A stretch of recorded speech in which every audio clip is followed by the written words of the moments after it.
বাচ্চারা কিছু খেতে চাইছে না, ঠিক মতন প্রোটিন ভিটামিন যাচ্ছে কিনা সেই নিয়ে চিন্তা।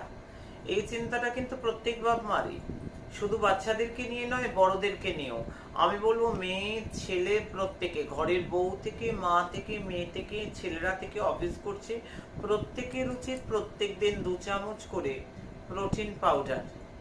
এই যে প্রোটিন পাউডার, এর মধ্যে ভরপুর প্রোটিন, ডিম, দুধ, সমস্ত প্রোটিন ভিটামিনটা যা থাকে, ক্যালসিয়াম থেকে শুরু করে মিনারেলস থেকে, এই প্রোটিন পাউডারের মধ্যে সবটা আছে।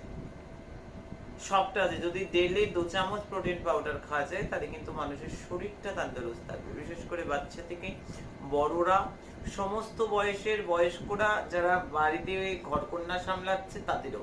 কারণ এর মধ্যে কি কি আছে? এর মধ্যে বিশেষ করে মাখানা রয়েছে, এর মধ্যে ড্রাই খেজুর রয়েছে, এর মধ্যে পোস্ত রয়েছে, কাজু রয়েছে, আমন্ড রয়েছে, ওয়ালনাট রয়েছে।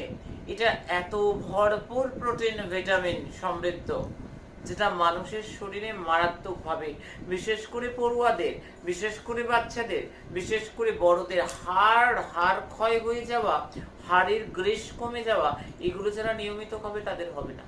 প্রোটিন পাউডার, মা রূপময় প্রোটিন পাউডার, কোনো টাকা কোনো পয়সা লাগে না, বাজার ট্রেনে দিলে আমি বানিয়ে দিই।